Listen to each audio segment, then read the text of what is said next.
থাকে তার জন্য বিশ্ব নবী হবেন একমাত্র আদর্শ। সাইয়েদুল বাশার মানে মানুষ, বাশার মানে মানুষ, কত বাচ্চা যারা দিয়েছিল জানি মানুষ, তার জন্য একমাত্র আদর্শ হওয়া লাগবে বিশ্ব নবী। এই হাদিসের ব্যাখ্যা পড়তে গিয়ে আমি দেখেছি নবীজি বলেন, আমার এই যে নবুয়ত পেলাম, এখান থেকে শুরু করে কিয়ামত পর্যন্ত যদি মুসা নবী দুনিয়ায় কোনদিন আসে আর আমার আদর্শ বাদ দিয়ে কোন মানুষ যদি মুসা নবীকে গ্রহণ করে, আমি বিশ্ব নবী ঘোষণা দিলাম তারা জাহান্নামী। হযরত ঈসা নবী যদি দুনিয়ায় আসেন, আমাকে ফেলে রেখে কোন মানুষ যদি ঈসা নবীর মতো, যাকে রূহুল্লাহ বলা হয়, তাকে মেনে নেয় আদর্শ হিসাবে, ওই লোকটাও জাহান্নামে যাবে। আপনার মাথায় কি গবর না মগজ, একটু চিন্তা আসে না? এত বড় পাওয়ারফুল নবী ছাড়া আল্লাহর সাথে কথা বলতে, এই নবীকে এখন যদি আসে আর বিশ্ব নবী বাদ দিয়ে ওদেরকে মেনে নিলে আপনি জাহান্নামী, তাহলে দুনিয়ায় নবীর ভাগ্য পরে আর কি থাকতে পারে বলেন? আশা করছি আপনার বিবেকের দরজায় ধাক্কা লাগবে। এরপরেও যদি কারো মন মানসিকতা পরিবর্তন না হয়, ওর ঈমান ভেঙে যাবে। আল্লাহ আমাদেরকে সহজে বোঝার তৌফিক দিন, বলেন আমিন। সূরা বাকারা 281 নম্বর আয়াতটা আমরা পড়েছি। আল্লাহ রাব্বুল আলামিন বলেন, ওয়াত্তাকু ইয়াওমান তুরজাউনা ফীহি ইলাল্লাহ। তোমরা ভয় করো ওই দিনকে যেদিন তোমাদেরকে ফিরে যাওয়া লাগবে আল্লাহর কাছে। এখানে দিন বলতে আমরা সবাই বুঝে ফেলেছি কিয়ামতের দিন। কোন দিন? আরো জোরে বলেন।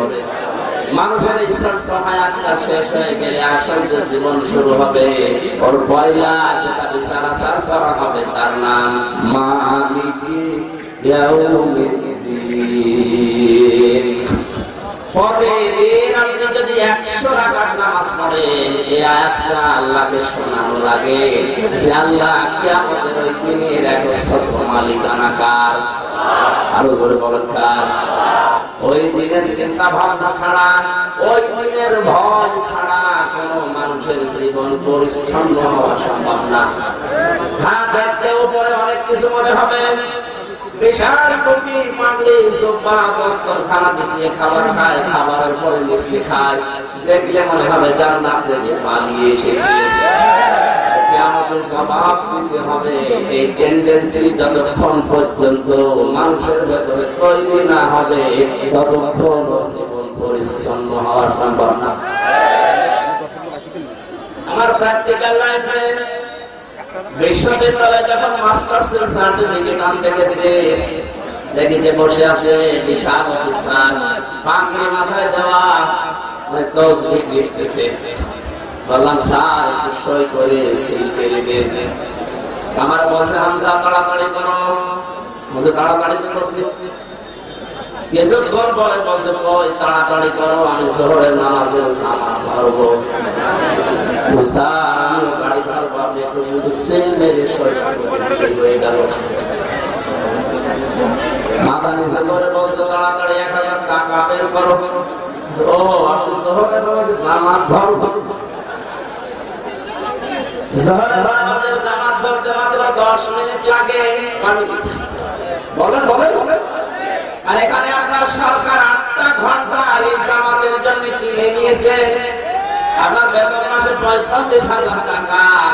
6 সরকার আপনার কাছে 8টা ঘন্টা কিনে ছেলে মেয়েদের জন্য বরাদ্দ দিয়েছে। এরা আসবে, সই করে লাগিয়ে ছেড়ে দেবে। এটা আপনার জামাত। এটা কি? আরো জোরে। এই জামাত আপনি বলছেন না? হাতে তসবিহ নিয়ে সোফা গায়ে দিয়ে পাগড়ি মাথায় দিয়ে বসে দেখতেছে। কি পড়েন আপনি? আমার তো বুঝে আসে না। আমি জানি যে আমার সার্টিফিকেট দেবে না। জানা বলার দরকার আমি বলে যাই, আপনার হাতে তসবিহ মানাচ্ছে না, কারণ তসবিহের ভেতরে পড়ছেন সুবহানাল্লাহ। কি পড়ছেন? সুবহানাল্লাহ মানে কি? আল্লাহ পবিত্র। আল্লাহর বিধানটা ছিল সঠিক জায়গায় সঠিক কাজটা করা, আমি সেটা না করে 1000 টাকা বের কর, আপনার মুখে জিকির সুবহানাল্লাহ মানাচ্ছে না। হাতীবান্ধাবাসী বিবেকের কাছে প্রশ্ন করেন তো, এই লোকটা কোন দিক থেকে কইছিল?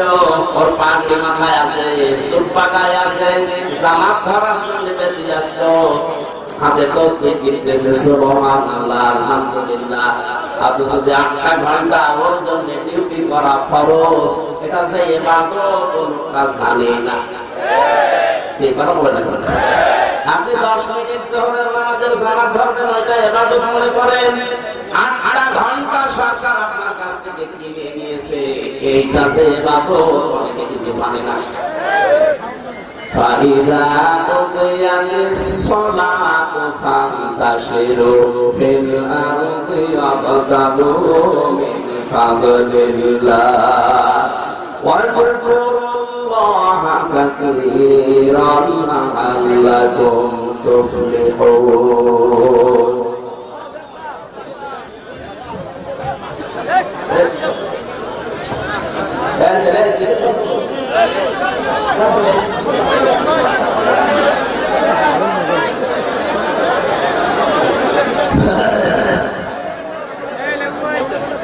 আমার ভাইরা, যে কথাটা বোঝানোর জন্য আয়াতটা পড়েছিলাম, মানুষের ভেতরে যতক্ষণ পর্যন্ত ইবাদত কি, কিয়ামতের ওই ময়দানটা কি, এটা যতক্ষণ তার সামনে পরিষ্কার না হবে, এই লোকটা যদি আকাশ দিয়ে উড়ে যায়, এর চরিত্র সংশোধন হওয়া সম্ভব না। খলিফাতুল মুসলিমিনের শব্দটা বিশ্বাস করেছেন কি করে? কিয়ামত একদিন হবে, আল্লাহর কাছে ফিরে যাওয়া লাগবে, এই বিশ্বাসে তিনি কোন পর্যায়ে ছিলেন খেয়াল করেন। ছেলেটাকে ভর্তি করলেন মাদ্রাসায়, হযরতে আব্দুল্লাহ তার নাম, ওই দেশের প্রধান বিচারপতি ওই সময় হযরতে আলী, তিনিও তার ছোট ছেলেকে ভর্তি করলেন মাদ্রাসায়। হুসাইন বারবার টেবিলের উপর থেকে কলম ফেলে দিচ্ছে, বলছে তুলে দাও, তুলে দাও, তুলে দাও। 3 বার তুলে দিলেন। হযরতে আব্দুল্লাহ প্রেসিডেন্টের ছেলে রাগ করে বলে ফেলেছেন, আমি কি তোমার চাকর খাদেম, বারবার কলম তুলে দেব? ইমাম হোসেন বলেছে, তুমি শুধু খাদেম না, চাকর না, তুমি চাকরের বাচ্চা চাকর, তুমি খাদেমের বাচ্চা খাদেম। হযরতে ওমর সন্তানকে জিজ্ঞাসা করে, আজকে ক্লাসে কি হয়েছিল? বলে, আমি আর মাদ্রাসায় পড়বো না, হোসাইন আমাকে তোমাকে 2 জনকে অপমান করেছে, গালি দিয়েছে, আমরা নাকি খাদেমের বাচ্চা খাদেম।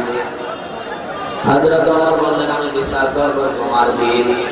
খুতবা দিচ্ছিলেন, হঠাৎ আলোচনা বন্ধ করে হোসাইনকে বললেন, সামনে আসো, তুমি আমার ছেলেকে অপমান করেছো, গালি দিয়েছো। বলে, হ্যাঁ, কেন দিবে? ইমাম হোসাইন বলে, খলিফা আপুকে হাত দিয়ে বলেন তো, আপনি কি আমার নানার খাদেম ছিলেন না? আমি তো দেখেছি আপনি আমার নানার খাদেম ছিলেন, খেদমত করছেন। খাদেমের বাচ্চাকে বলেছি, আমার অসুবিধা কি? হযরতে হোসাইনের কথা শুনে আলী হযরতে ওমর কেঁদে ফেললেন, ডাক দিয়ে বলে, তুমি এই কথা লিখে দিতে পারবে? কাগজ কলম নিয়ে আসে, খেজুরের পাতা নিয়ে এসেছে, উনি লিখে দিলে, ওমর আমার নানার খাদেম ছিল, আমি দেখেছি। হোসাইন আমি সই করে দিলাম। কাগজটা হাতে নিয়ে হযরত ওমর চোখা খেলেন, ডাক দিয়ে বললেন, নবীর সাহাবীরা, বিচার হয়ে গেছে। ছোট মানুষ আব্দুল্লাহ তো বোঝে না, বলে, বাবা বিচার তো শুরুই করবে না, কি করে হয়ে গেল? হোসাইনকে তুমি শাস্তি দিবা না? হযরত ওমর বলে, বাবা রে, যে বিচার করেছে এটা শুধু দুনিয়া না, কিয়ামতেও কাজে লাগবে। আমি যখন মারা যাবে, কাগজটা আমার কাফনের মাঝে দিয়ে দিও। কিয়ামতে যখন আল্লাহ আমার বিচার শুরু করার জন্য দাঁড় করাবে, দুনিয়ার এই ছোট্ট জীবনের যদি কিছুই কবুল না হয়, অন্তত এই কাগজটা আল্লাহকে দেখাবো, মাবুদ তাকিয়ে দেখো, তোমার নবী নাবির দিকে দিয়েছি, আমি নবীর খাদেম ছিলাম।